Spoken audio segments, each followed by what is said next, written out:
Good evening, everyone. Welcome back to Tuesday Boozeday. I hope you are all doing well this week.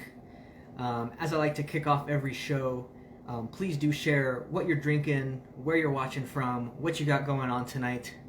I am sipping a glass of rum tonight, my favorite, as always. And then, of course, be sure, as you see Natasha do, use the hashtags live, hashtag replay. Just let me know how you're watching. And of course, all those comments you do, they do rack up for points for the monthly contest, which the top prize on the line this month is being named a character in one of my future books. So I will kick us off on that note. Hi, Marilyn. Hi, Mom. Hi, Natasha on the couch over there. And hello, everyone else who is joining. I see Nard. I can't even, normally it tells me who's joining. It's not popping up for some reason. Hi, Tim. Hi, Pat. Welcome to the party. All right. So, let's see. Always talk about the last week/weekend. Last time we chatted was Tuesday, the day before my birthday. So yeah, my birthday was January 6th. Definitely one of the more interesting birthdays I've had. If you watch the news, you know what was happening here in our country. Crazy things. Hi, Dad. Hi, Lori. Welcome. Hi, Madi. Congrats. It's my cousin who had her baby. She's at home now watching this because she's awake. Live for a bit till she falls asleep. But yeah, birthday-wise, I mean, all things aside, it was a good day. Had some Las Delicias, my favorite restaurant, for dinner. Ended up with 2 Oreo ice cream cakes, which is totally my jam. We're still eating it, the second one. And yeah, I got myself a pair of shoes I've been wanting since I was 7 years old. The Jordan 11s, if you don't know. Oh, they're not here anymore. They're the white ones with the little black trim that's shiny. They've always been my favorite Jordan shoes, and they've always been very expensive and impossible to find. I finally said, screw it, I'm done waiting, I'm going to buy it for myself. So I did. So happy birthday to me. Hi, Bernadette. Hi, Stan. Welcome. Hi, Tim. Drinking water, reading Followed East. That means you liked Followed Home enough to keep going, so thank you. So yeah, that was my birthday. I also got some of my favorite pants. So I'll let you in on a little secret. Natasha does sell athletic wear. Now the cool thing with these pants though is they look like dress pants, but they're actually athletic pants. So they don't even feel like you're wearing dress pants. So I always told her, you know, if this is ever a thing, I want it. And sure enough, her company started selling these. So now I'm all about it. So yeah. If you guys ever need to go to the office again in this new world and don't want to wear dress pants but still look like you are, just hit Natasha up and let her know. Best presents are the ones you get yourself. Yes, cheers to that. I can agree. Know how to spoil myself, right? Let's see. So that was just Wednesday. Let's see. Thursday, Friday, Saturday, Sunday. Not a lot happened. I was just talking with Natasha. I'm like, did we do anything? And no, it snowed this weekend. So we were snowed in. Couldn't even go outside. So we cleaned around the house. What else? Oh, Natasha outlined her children's book. She's glaring at me. So yeah, I did post that in the group because I know that's kind of a theme we've all been egging her on. But she's finally at least started in some capacity. She's got that book outline. She didn't even really show me the outline, so she might have just typed words that don't make any sense. I don't know. Hi, Deanne. Welcome. So yeah, there's that. And then I did sneak that onto our agenda this weekend because this upcoming weekend, me and Natasha are having our annual company retreat where we really just plan out the whole year and try to set things in stone. So I slipped that in there. So let's discuss the children's book. Let's see if we can get something on the calendar. I don't know. I don't know how the children's book process works, so I don't even really know what to, estimate on that. Let's see what else this last weekend. Let me check my notes, because God knows I can't remember just off the top of my head. Oh, we did not win the lottery. and I'm assuming none of you did either, because I got my 2 more tickets. Try to win this $1 billion on the line. It's really out of control, but hey, wouldn't that be a nice birthday present to get that lottery? Let's see. Aside from that, I did spend some time Saturday, the day we were snowed in, on the phone with Audrey Bryce, my co-author of the Amelia Doss series. And good news for all you fans, we did plot book 2. It's plotted. I'm going to start writing it probably in February. And then she also did commit to writing book 3 and finishing the trilogy this year. That was kind of up in the air. She had thought maybe she wouldn't have the bandwidth to write that 3rd book. But after talking it over, it's a done deal. So books 2 and 3 will be out in time for Halloween. So stay tuned for that if you're into the slasher genre. It'll be a complete trilogy there. Hi, Allie. Welcome. So, yeah, that was my last week. So, like I said, not too eventful. Would love to hear what you guys did. If you did anything fun, definitely let me know. Would love to hear. Always trying to live vicariously through everyone else there on the other side of the screen. So do let me know. Drop a comment. Rack up those points. And for those of you who are joining here a little later, be sure to use that hashtag live, hashtag replay. Let me know how you're watching, and rack up more points. Yes, Pat. Pat asked if we take turns writing the chapters. We do. So there's a couple methods that co-authors can use. Some will one person writes the whole book and then the second person rewrites the book, which is really like a really intense editing session. Others kind of just, they'll write a chapter, pass it off, wait, get it back, and they just go back and forth. Me and Audrey, we really just divvy out the chapters and we just write it kind of scene for scene. We don't have to really go back and forth. So I'm writing half the chapters. It's very thoroughly planned out where we can do that. And then she writes half, and then we combine it all, really iron out all the kinks, and then it's ready to go. So it's a really smooth process. It worked great for book 1, so we're going to do more of that for the rest of the series. Let's see, let me catch up here on the comments you guys are leaving. Oh, happy birthday to Jack, turning 16. That's exciting. Time to drive. Nard doing wedding stuff and research for photography. Very nice, very exciting. It's always those, the beginning, the initial days when you're starting. Always fun, always scary. Actually, very fitting. My topic later today is going to be Imposter Syndrome, which I think applies to everyone who's ever attempted anything in life. Hey, Leo, welcome. Good to see you. So yeah, more on that later, though. So shifting gears, though, just like to do my weekly pop culture check-in. Me and Natasha this last weekend, we watched Get On Up. I think that's the title. I'm pretty sure that's the movie about, why am I drawing a blank now? James Brown, his biopic movie played by Chadwick Boseman. He's such a great actor. It's so sad he's gone. But yeah, I've never seen it. Me and Natasha, we used to go to movies every weekend, and then we had a baby, and we go like twice a year. So we've missed that one. So finally, just catching up, going through HBO Max. Let's see what we missed these last 6 years, and try to figure that out. We really liked it. James Brown was a lunatic and an asshole, it appears. But it was still a good movie to watch, even though it really jumped around a lot. I don't know if for those of you who have seen it before, it was kind of hard to follow exactly, what time period we're in the movie. But overall, the story itself was good. The acting was absolutely phenomenal. So yeah, that's what we watched. Let's see. Still got some more things coming in here. Zombie movies, Marilyn. That's always fun. The funny ones and the scary ones. I like all of them. My mom got her first COVID vaccine, feeling good, and ate at a restaurant. So that's pretty cool. So yeah, congrats on the vaccine. Round 2 is coming up in a few weeks, and then you're immune just like that, I suppose, is how it works, right? We'll see. All right, so otherwise, though, I am still reading Hunted by Darcy Coates. I finished Blood Moon Rising. That was that second book of the Mark Dawson series. Very good. Looking forward to book 3. Just waiting for my Audible credit to come through, which I believe is this weekend. So I'll be starting book 3 as soon as I get that. And then as far as listening, I've been listening to some podcasts, Office Ladies, Self-Publishing Formula, of course. Those are my weekly go-tos.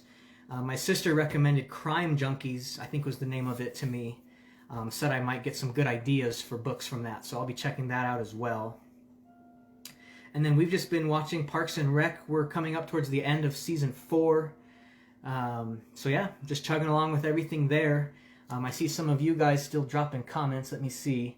I love it. Let me know anything you've watched that's new that you can recommend, because we're actually sort of getting through our watch list, which is exciting. Saw / The History of Future Folk. Quirky and entertaining on Netflix. I don't think I've ever even heard of that. The History of Future Folk. I'll have to tell Natasha to add that to the list. This will be the symbol for add it. She's not even looking at me. Oh, she got it. Okay. She took her headphone out. Add it to the list. She's good. Now she's smiling. Okay. I have not watched Cobra Kai. It always pops up for me. It does look good. That's the spin-off from Karate Kid, right? If I recall, am I just assuming that because of what I've seen on the preview? It is on my watch list, so I'll get to that at some point. So yeah, that's what we got going on. You guys keep those comments coming. Let's see, writing-wise for me, lots going on. I'm still working on Followed Away. I'm about 55,000 words in now. So maybe 10 to 15,000 left. I'm approaching the climax of the book, so should be wrapped up this month, by the end of the month, and then I can get started on Amelia Doss book 2. So that's what I'm writing. Currently editing Time of Fate, the final book of the Wealth of Time series. I've never been so harassed by my fans for a book to come out. Keep in mind, this is book 6. Book 5 isn't even out yet. This is just for my advanced reader team, who's read 0 Hour already, which comes out next week. And I'm already getting emails and comments saying, what's the deal with book 6? Get it out right now. So I've listened. I'm adjusting my schedule to do so. So yes, hopefully that will be out in the spring. Aside from that, like I just mentioned, 0 Hour is out next Tuesday. So we'll be celebrating next week that release.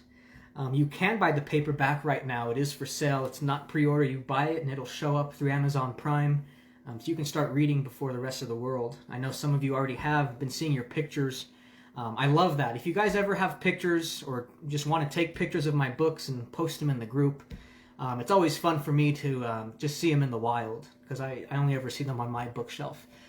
So anything you have, I always appreciate seeing a good picture of it. Let's see. Outside of that, Insanity and Followed Home are currently 99 cents. They will be for probably the rest of the month. Haven't really decided yet when I'm going to bump that back up. But those are out there if you want to start both of those series on ebook, is the sale for 99 cents. Let me see. I always got to catch up.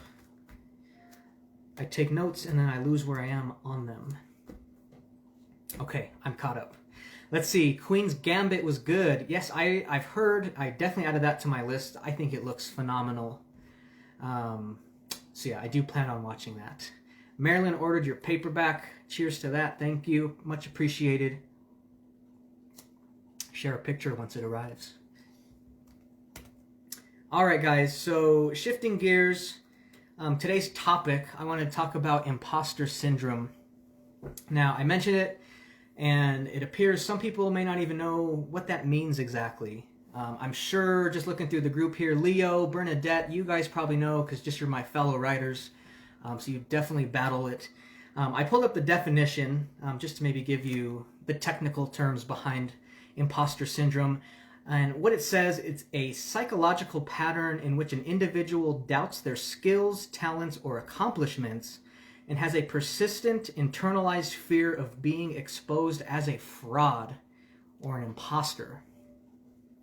So I know that that technical term makes it sound almost like a severe disorder.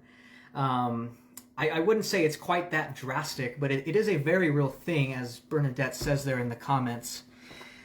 I think the best way to put it in layman's terms is, if you're doing something, in particular, something in the arts where you're going to release something into the world and let it be judged, you always have this sense of it's just not good enough. People are going to hate it. I'm not good enough. And, I made that a focus for me last year to see, can I really just kick the imposter syndrome out of my head? And while it's not completely out, I have improved on it, I could say.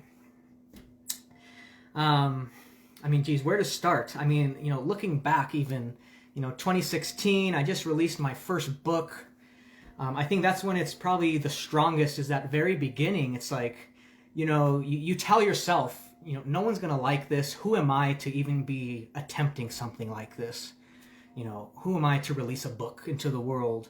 Nard says she's feeling it, who is she to be a photographer? It's just, and the funny thing is, it's not even anything people are telling you. It's yourself. You're in your own head. You're talking yourself out of how good you can be. And, they say one of the biggest obstacles is yourself. You have to get out of your own way. And I think that's really what this stems from. Because the funny thing is, even when people are complimenting you and telling you how great something is, you still tell yourself, oh, they're just being nice. They don't want to hurt my feelings. It's not really that good. They're just kind of playing along with this silly thing I'm doing.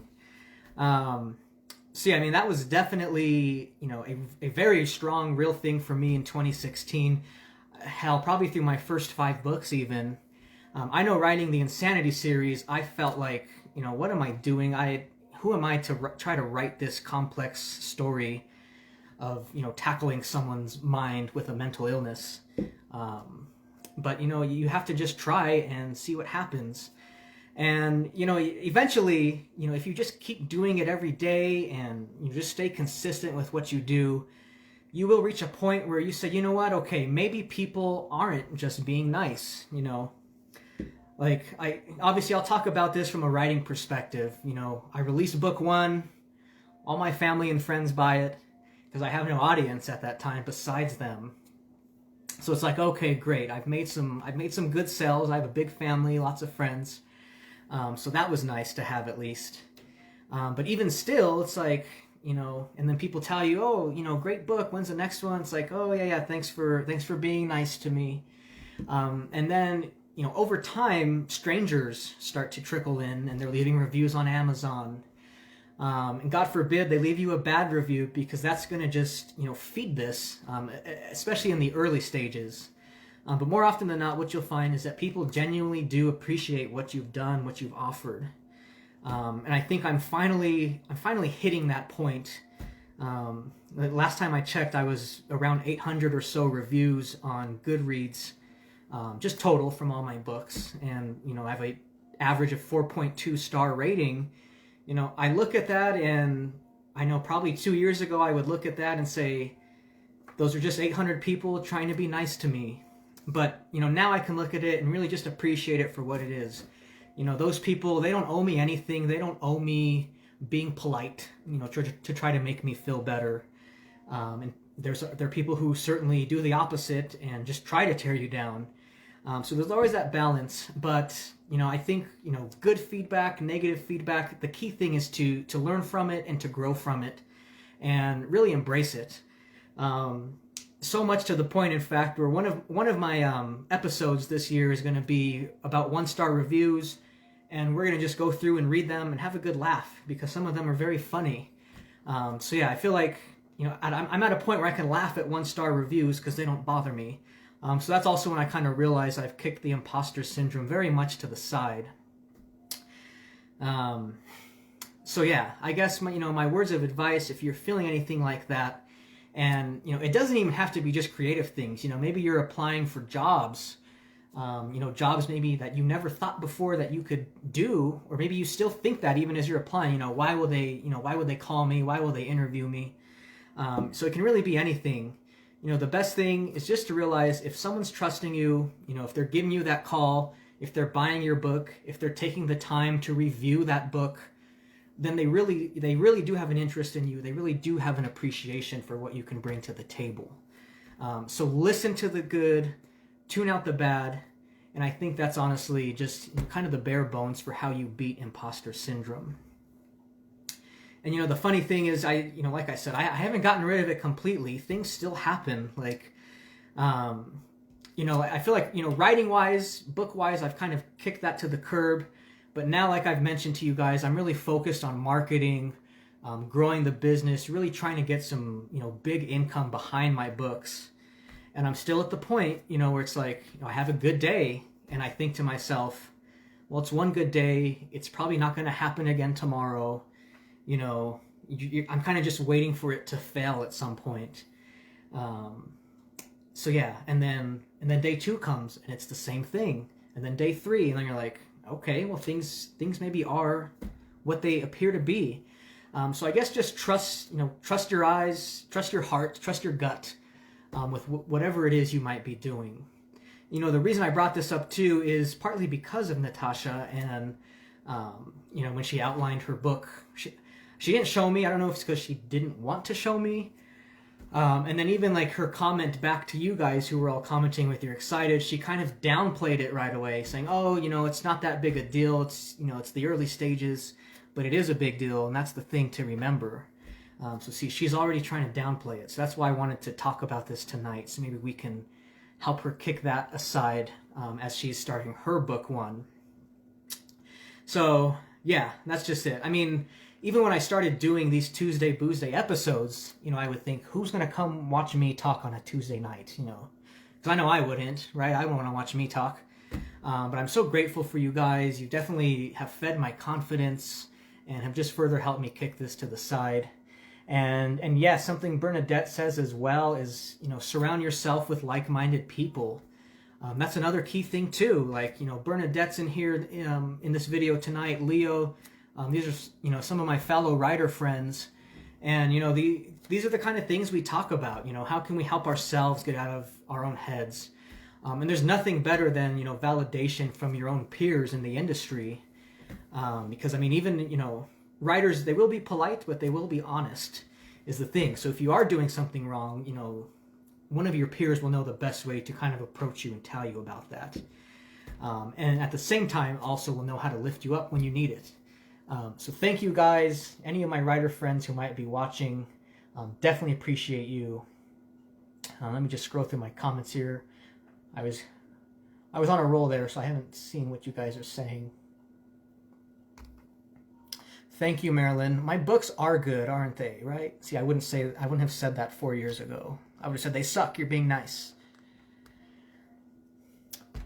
People are interested in following you, not like Misery, though. Well, that would be something. I mean, if you can have, 2,000 fans like Annie Wilkes in Misery, you'd be rich, is kind of what they say. So, cheers to Misery. Great book, great movie. All right, guys. Well, if you have any other questions on imposter syndrome or really anything we discussed tonight, please do drop that in the comments. Final reminder, before I wrap up, use those hashtags live, hashtag replay. Just let me know how you're watching if you join later. And if you do watch on the replay, still feel free to comment throughout the video. I should have some time tomorrow to go through and respond to any of your questions or comments. So I always look forward to those.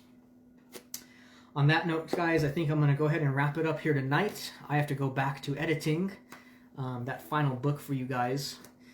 So I will say cheers. We will see you next Tuesday, where we will celebrate the release of 0 Hour. I don't know if we'll necessarily have a topic. It might just be me here drinking and celebrating and rambling. So I look forward to it. Hope to see you guys then. And stay safe, stay healthy, and talk to you guys soon. All right, cheers.